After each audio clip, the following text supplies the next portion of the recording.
The most feared Korean mafia boss fell in love with an African village girl. Then the city went to war. The girl from somewhere quiet. Seoul had a sound. A constant, layered, merciless sound. Traffic and construction and 10 million people making decisions at the same time. It pressed against you from every direction. It never stopped. It never apologized. For most people who came to Seoul from somewhere small and somewhere quiet, that sound took months to stop feeling like an attack. Zara Diallo had been in Seoul for 3 days. She still flinched at the subway. She was 24 years old, from a village called Dafra in the southern region of Mali, a place of red dust roads and mango trees and evenings so quiet you could hear the river from the market. Population, 412 people. 0 traffic lights. She had come to Seoul the way unlikely things happen, through a chain of events that began with a scholarship she applied for on a borrowed phone, continued through 2 connecting flights and a Korean embassy interview that she prepared for over 3 weeks, and ended with her standing on a street in Mapo district with a handwritten address and a rolling suitcase that had developed a broken hole somewhere over Dubai. She was in Seoul to study agricultural science, of all things. A full scholarship, one of 12 awarded annually across the African continent by a Korean university program designed to build agricultural knowledge bridges between nations. She had fought for this scholarship the way only people from Dafra fought for things. Quietly, completely, without stopping. She had also, within 72 hours of arriving, managed to get thoroughly lost in a city that did not believe in simple directions, walk into the wrong building twice, accidentally order something she couldn't identify at a restaurant where nobody spoke English, and have her umbrella destroyed by wind she had not known was coming. She was sitting on the steps outside a convenience store in the rain. Umbrella collapsed beside her, phone at 4% battery, map open to a street that apparently didn't exist, when a man stopped in front of her. He looked down at her. She looked up at him. He was tall, dark coat, an air of absolute stillness that seemed to insist the rain was happening to everything and everyone around him, but not to him personally. "You're lost," he said. In English. "I'm resting," she said. "In the rain." "It's not that bad." He looked at the destroyed umbrella beside her. She looked at it too. "Where are you trying to go?" he said. She showed him the paper with the address. He read it. Something moved across his face, very briefly, very controlled, that she couldn't read. "That's 4 blocks north," he said. "Wrong direction entirely." The map said, "The map is for drivers." He handed the paper back. "The pedestrian entrance is different." He looked at her for a moment. She looked back. She had good instincts. Growing up in Dafra, where you learned to read people and weather and the mood of the river, you developed instincts that nobody taught you. They just grew. This man was complicated in ways she didn't have vocabulary for yet. But he had stopped, in the rain, to tell her where to go. "Thank you," she said. He nodded once. He walked away. She watched him go, that particular stillness moving through the crowd like a current. And then she picked up her broken umbrella and her suitcase and walked 4 blocks north. She did not know his name. She did not know that the man who had stopped to give her directions was Han Jae-won. And she absolutely did not know that Han Jae-won was the most feared criminal figure in Seoul. The man behind the name. Han Jae-won did not give directions to strangers. He did not stop on streets in the rain for any reason that wasn't operationally necessary. He did not, as a rule, notice individuals in crowds. Crowds were background, were context, were the texture of a city he had learned to move through without touching. He thought about this on the drive back to his headquarters. He thought about a young woman sitting on concrete steps in the rain with a broken umbrella and a map that had lied to her, looking up at him with eyes that contained 0 fear and approximately 100% determination. He thought about the handwritten address on that paper. The university district. A student. He put the thought away. He was Han Jae-won. He had built the Samshin organization from nothing over 15 years. From a street-level operation in Mapo district into something that touched every significant criminal network in the city. Not through recklessness, not through spectacle, through intelligence, through patience, through an absolute refusal to be anything other than 3 steps ahead of every situation he entered. He was not a man who got distracted. He was especially not a man who got distracted by strangers on street corners. He arrived at his building. He went inside. He held 3 meetings. He made 7 decisions. He reviewed financial reports from 4 separate operations. And twice, between the second and third meeting, and then again just before midnight, he thought about a broken umbrella on wet concrete. He did not examine why. Dafra, in the middle of Seoul. Zara found her dormitory. She found her program office. She found, with increasing confidence over the following weeks, the particular rhythms of a city that had seemed impossible to navigate and turned out, like most impossible things, to simply require time and attention. She made 2 friends quickly, Ji-soo, a Korean agricultural science student who adopted her with cheerful ferocity, and Amina, a Senegalese student in the same scholarship program who had arrived 2 weeks earlier and already knew where to find the best cheap food within walking distance of campus. She attended her lectures with the intensity of someone who understood precisely what she was here for. Agricultural science, specifically drought-resistant crop development, was not abstract to Zara. Dafra had lost 2 harvests in the past decade to climate conditions that nobody in the village had tools to anticipate or counteract. She was here to learn things that would change that. She called her mother every Sunday. Her mother, Fatoumata, who had never left Mali and found Seoul approximately as imaginable as the moon, asked the same questions every week. Are you eating? Is it cold? Are the people kind? Yes. Yes. Mostly, Zara said. Mostly. Some of the city people move very fast and don't look around them. Then you look around for both of you, her mother said. That's always been your gift. Zara laughed. She looked around for everyone. She noticed things. It was this habit of noticing that brought her, 6 weeks after arriving in Seoul, back into contact with the man from the ring. She was at a small market near the university district on a Saturday morning, the kind of market that existed in the gap between what the convenience stores sold and what proper cooking required. She was learning Korean food slowly and experimentally, with varying results. She turned a corner between stalls. He was there, standing at a vegetable stall, holding something that looked like a root she didn't recognize, reading the label with a slight frown. She stopped. He looked up. Recognition moved across his face, controlled, minimal, but there. The lost student, he said. I'm not lost anymore, she said. I learned the pedestrian routes. Good. She looked at what he was holding. That's perilla root. You boil it for about 20 minutes and add it to soup. He looked at the root, then at her. How do you know that? I talked to the woman at the stall last week. She showed me how to use everything in this section. Zara smiled. If you don't ask, people don't tell you. But most people like being asked. He considered this. You're studying here, he said. Agricultural science. Scholarship program. She tilted her head. You live near here? I work near here. What kind of work? A pause. Business. What kind of business?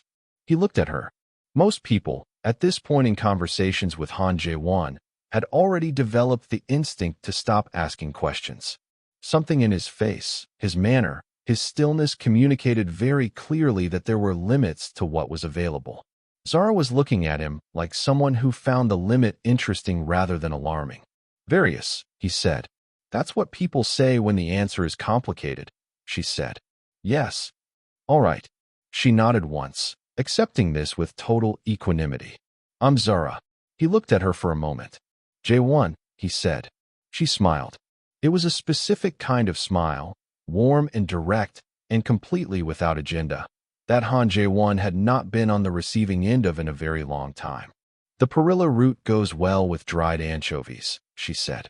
The woman at stall 7 told me. She walked on. Jae-won stood in the market holding a root he had bought for no reason and watched her stop to greet the woman at stall 7 by name. Returning, he saw her at the market the following Saturday, and the Saturday after that. He told himself he went to the market for supplies. This was technically true and practically irrelevant. They talked in the way that people talk when they have found each other interesting and haven't yet decided what to do about it. Carefully, by degrees, in the space around the real conversation rather than inside it. She told him about Dafra, not with homesickness. She wasn't the kind of person who romanticized what she had left behind. She talked about it the way someone talks about a place they understand deeply, its difficulties alongside its beauties, the river that gave and the droughts that took, the 412 people who had shaped every habit she had. You miss it, he said. Of course. But missing a place doesn't mean you made the wrong choice to leave. She arranged the vegetables she had selected into her bag with neat efficiency. My grandmother says the river doesn't miss the mountain. It moves away from the mountain to become what it's supposed to become. But the mountain made it. He was quiet. Your grandmother sounds wise, he said. She raised 6 children with a well that ran dry every August and a husband who died young. Zara looked at him. Wisdom was a necessity. He thought about his own grandmother, who had worked in a factory, whose hands, at the end of her life, had been shaped by 40 years of the same motion. The people who survive hard things without becoming hard, he said slowly. I've never understood how they do it. Zara looked at him, really looked at him, in the way she had. That particular quality of attention that made the person it was directed at feel simultaneously seen and slightly exposed. What made you hard, she said. He met her eyes. A long story, he said. I have a long morning, she said. He bought 2 cups of barley tea from the stall at the market entrance. He told her a version of it. Not the whole story. Not yet. But the shape of a life that had begun in Mapo district with a father who owed the wrong people money, and learned early that the world did not protect the powerless, and decided, at an age when that decision leaves the deepest marks, that he would never be powerless again. She listened without interrupting, without flinching. When he finished, she wrapped both hands around her teacup and looked at the market moving around them. You built walls instead of a home, she said. Walls kept me alive. Walls keep everything out, she said, including the things worth having. He had no answer to that. She finished her tea. She picked up her bag. Same time next week, she said. He looked at her. Yes, he said. The city watches. What the city saw? A man known to the right people as the head of the Samshin organization. A man whose name was spoken carefully in boardrooms and back alleys with equal weight, appearing at a public market on Saturday mornings, buying vegetables, standing at tea stalls, talking to a foreign girl.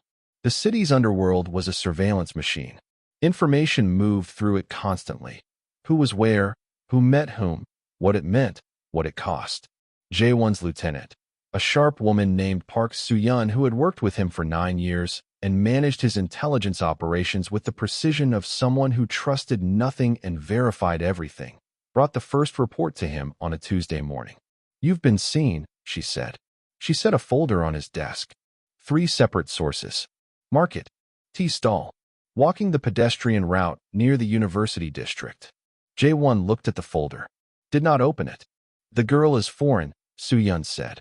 Scholarship student. Agricultural science. No criminal connections, no political connections, no organizational affiliations of any kind. She paused. She's completely clean. I know she's clean.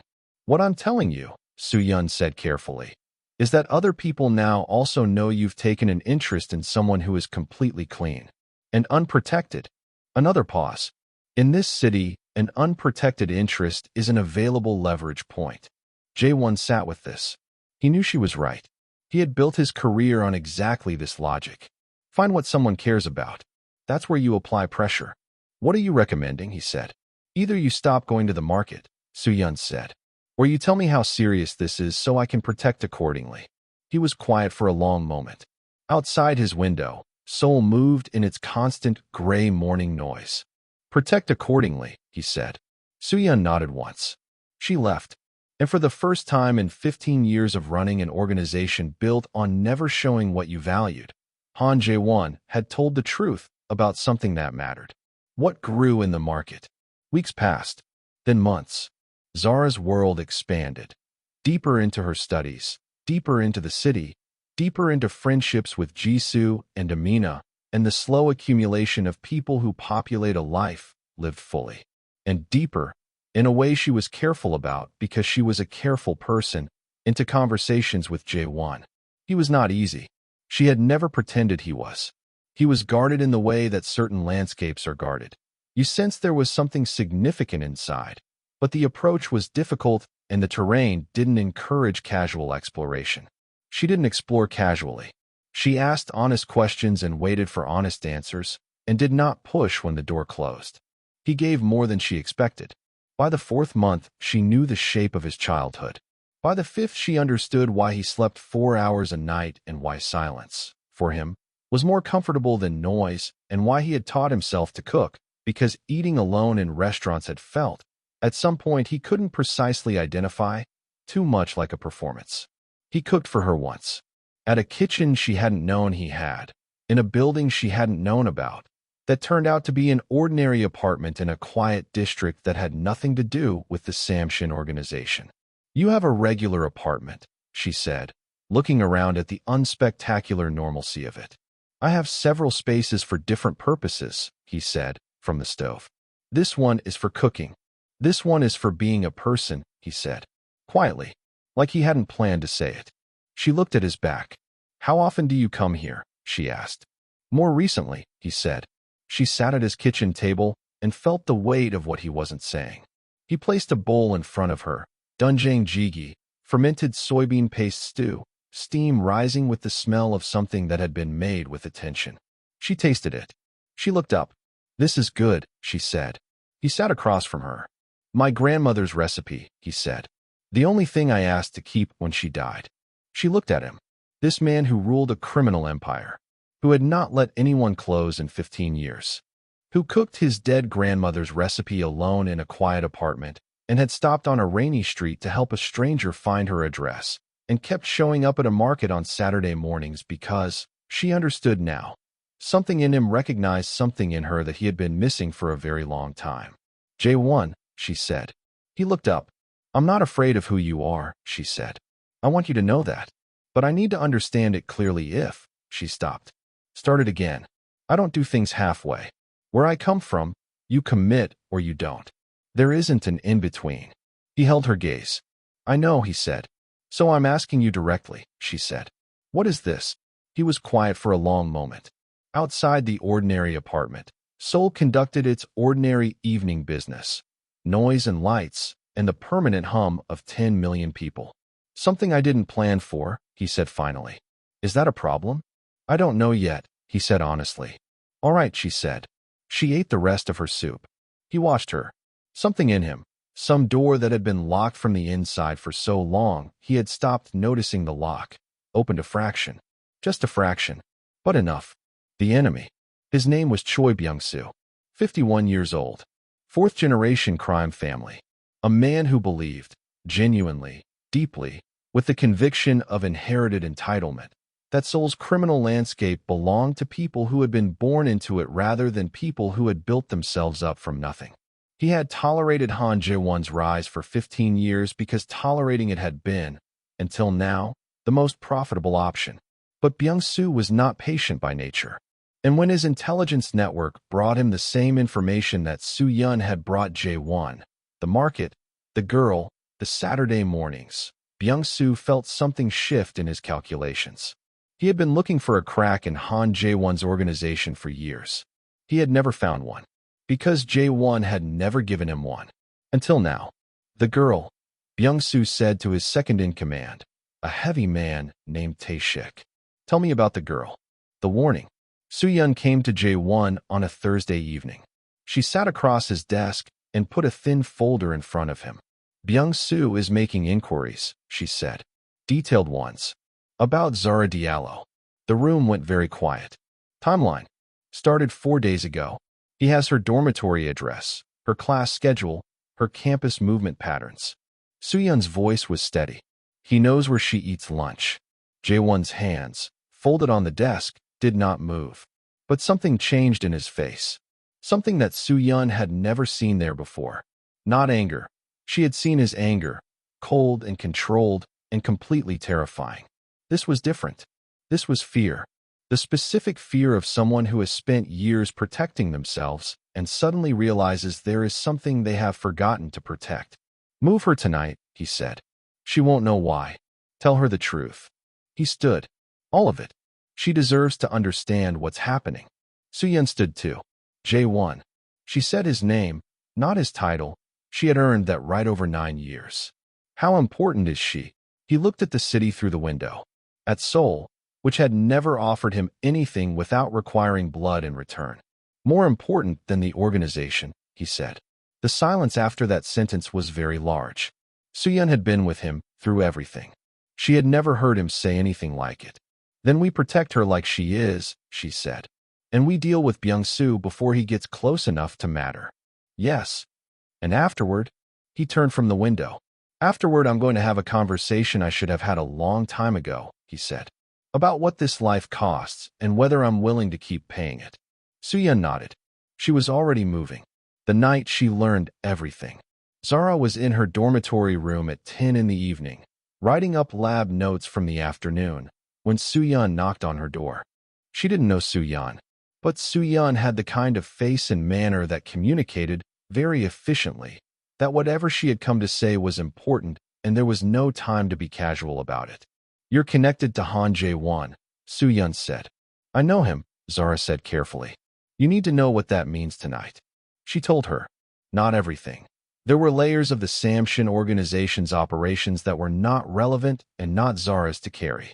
But the essential truth, what Jae-won was, what Byung-soo was, what the inquiry into her life meant, and what needed to happen next.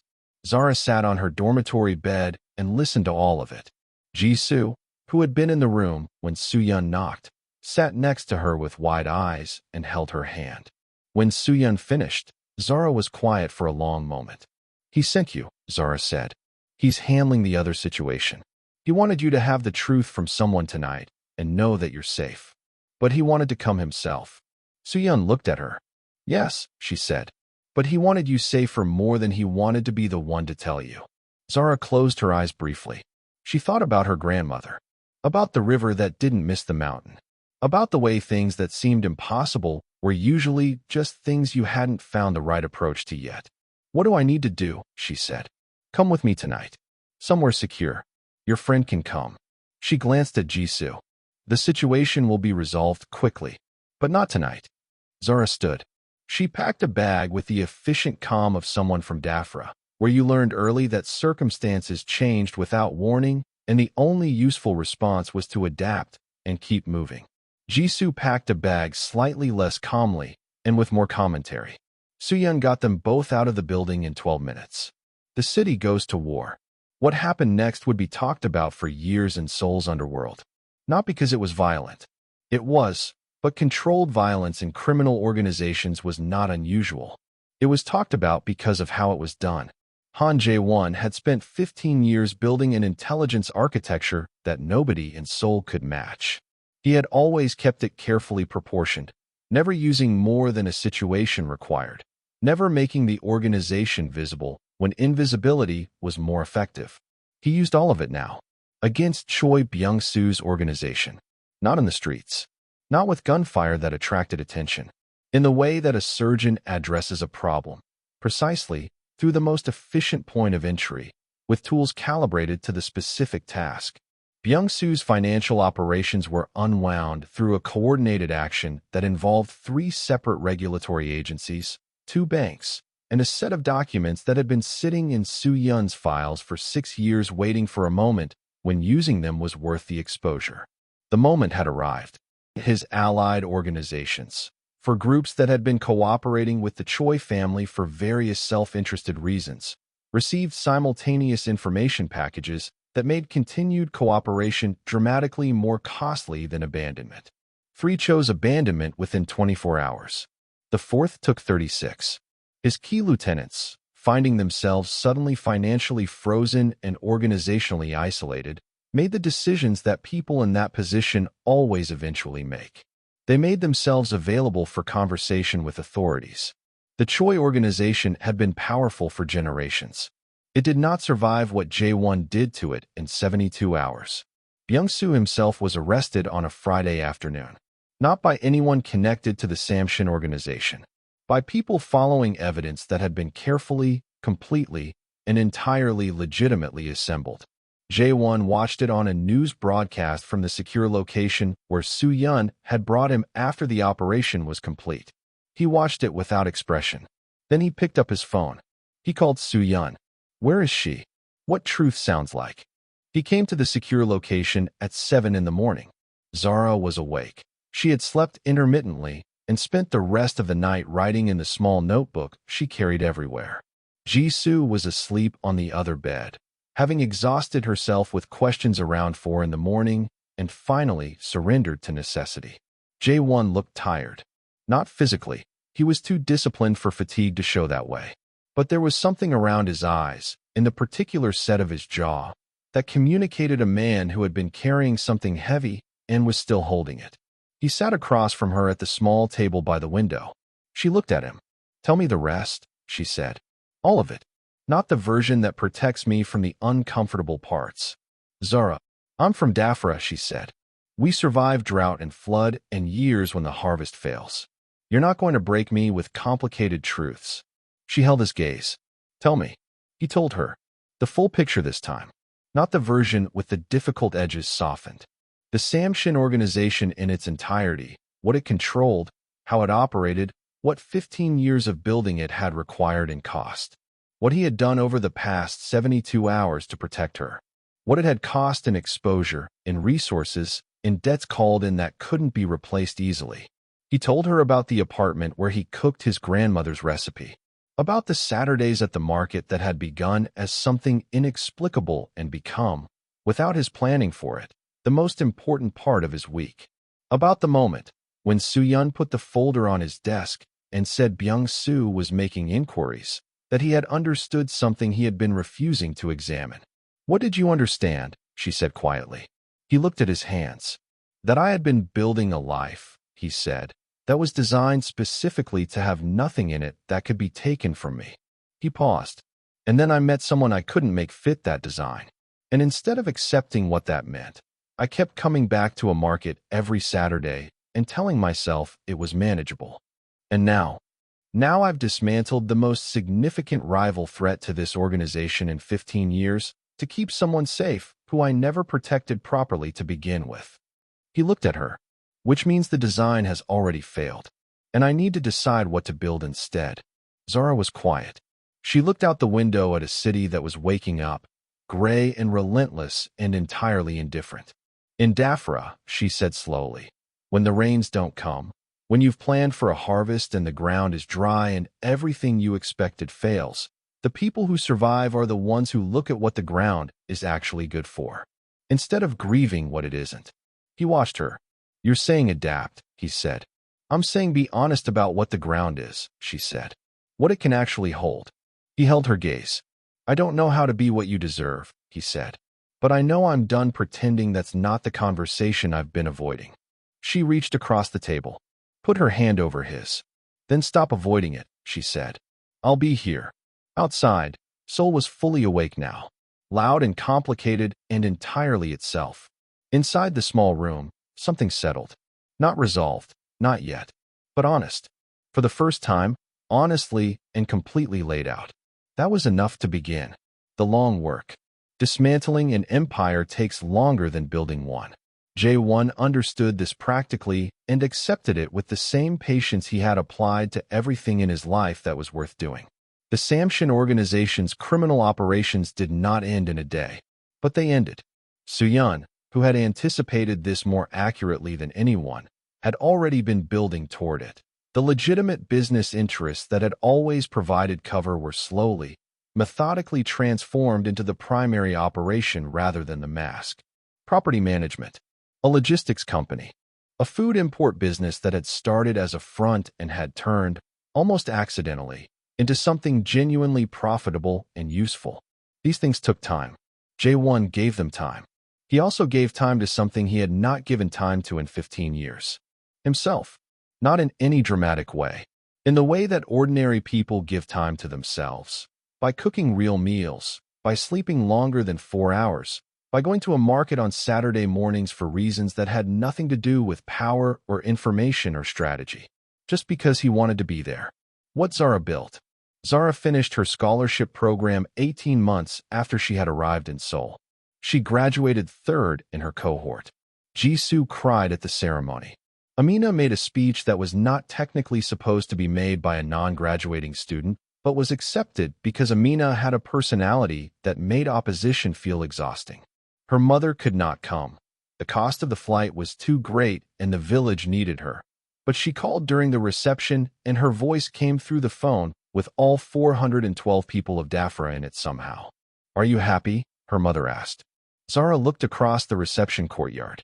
Jae-won was standing near the edge of it, slightly apart from the crowd the way he always was in public spaces, in a suit that was less severe than his usual ones. Someone had put a paper cup of something in his hand, and he was holding it with the mild confusion of a man who had not been to many academic receptions. Jisoo was talking to him enthusiastically about something. He was listening with the complete attention that he brought to everything.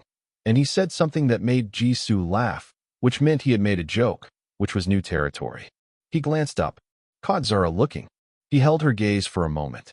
Something quiet passed between them. "Yes," Zara said to her mother. "I'm happy. Going home." The question of going home was complicated. It always was, for people who had come a long way. Zara had a plan. She had always had a plan. Return to Mali. Apply what she had learned. Build toward the agricultural program she had been designing, in stages, since her second semester in Seoul. A pilot project in Dafra. Drought-resistant crops. Water management techniques. Small, practical, replicable. She had the knowledge. She had partial funding from the university program. She needed a partner who understood logistics and investment infrastructure. She had not asked Jae-won. She didn't need to. He came to her with a folder of his own on a Wednesday evening, sitting across from her at his kitchen table where the same recipe had been made many times now, and the kitchen had been slightly reorganized to accommodate a second person's preferences. The folder contained a proposal. He had spent 6 weeks building it with Soo-yeon and a development economist she had contacted through channels Jae-won had never used before. Investment in a pilot agricultural program in Dafra, Mali. Water infrastructure. Seed bank. A small training center. The funding was significant. The structure was clean, a development investment vehicle through the legitimate business side of the now former Samshin organization. He set it in front of her. She opened it. "Read it. Read it again." When she looked up, her eyes were bright. "You researched drought-resistant crops," she said. "Soo-yeon researched them," he said. "I read everything she found. 3 times. Why 3 times? Because the first time I understood what was needed. The second time I understood the scale. The third time I understood why you came 10,000 kilometers for it." She looked at the folder, then at him. "You're investing in my village," she said. "I'm investing in something worth building," he said. "Which I should have been doing 15 years ago." She was quiet. "You'd come to Mali," she said. "For the program reviews." A pause. "For other reasons." "For other reasons," she said softly. He looked at her. "I don't know how to be a simple man," he said. "I have never been a simple man, and I don't think that changes. But I know how to commit to something completely." He paused. "I'd like to commit to this. To you. If that's something you want." She reached across the table. The same way she had reached across the small table in the secure room on the morning after the city had gone to war. She covered his hand with hers. "In Dafra," she said, "when someone wants to build something together, we say, bring your hands. The ground is ready." He turned his hand over, held hers. "Tell me what to bring," he said. She smiled. The kind of smile she had smiled at a rainy market, at a tea stall, at a table in a restaurant. Warm and direct and entirely real. The first time he had seen it, he had stopped on a wet street for a reason he couldn't name. Now he could name it. "Come to Dafra," she said. "I'll show you. The river and the mountain." 6 months later. A village called Dafra, Mali. Population, 412 people. Plus 2 additional visitors who had arrived the week before and shown no sign of leaving. The construction of the water management infrastructure had begun in the dry season, by local workers, with local knowledge, with Zara at the center of it all, overseeing everything with the intensity of someone who had spent 18 months preparing for this moment. Jae-won stood at the edge of the first pilot field on an afternoon when the air smelled like red dust and something green impossible. He was not wearing a suit. He was wearing the kind of clothes a person wears when they are going to do work with their hands, which he had done every day for the past week. His hands, which had built an empire through intelligence and patience and a willingness to do difficult things. Those same hands had spent the past week helping dig the irrigation channels that would carry water from the new management system to the fields that Zara's seed selection would go into next season. Soo-yeon had sent him a message that morning. Logistics company quarterly report. Positive. No issues. Stop checking your email. He had put the phone in his pocket and picked up a shovel. Zara's grandmother found him at the edge of the field in the late afternoon. She was 81 years old and moved through Dafra with the authority of someone who had outlasted everything the world had tried to use against her. She looked at him for a long moment. He looked back. She said something in Bambara. He didn't understand Bambara, but Zara appeared at his shoulder, translating. She says you have the hands of a builder, Zara said. He looked at his hands. Calloused from the week's work. Dirty from the field. Entirely unrecognizable from the hands that had held boardroom documents and signed orders and built 15 years of careful criminal architecture. Tell her I'm learning what to build, he said. Zara translated. The grandmother looked at him, said something else. Zara smiled. She says, the river doesn't need to understand the mountain.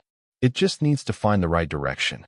He looked at her, at this woman who had come from somewhere quiet, and carried that quietness with her through the loudest city in the world and used it to see things that noise-adapted people couldn't see. Who had looked at him on a rainy street corner with zero fear. Who had asked the right questions and waited for honest answers, and had not once asked him to be someone simpler than he was. Who had brought him, through the unlikely alchemy of markets and Saturday mornings and soup and telling the truth, to a field in Mali where the ground was being prepared for something new. The evening light came across the dust in long golden lines. 412 people moved through the village around them, doing the ordinary, essential business of living. His phone was in his pocket. Soo-yeon was handling the quarterly report. The river had found its direction. Han Jae-won stood in a field in Dafra as the sun went down. And for the first time in his life, for the absolute first time, the silence around him felt like peace instead of armor. For more of these stories, stay glued to Africore TV. Like, comment, and share. Never forgetting to subscribe. See you in the next video.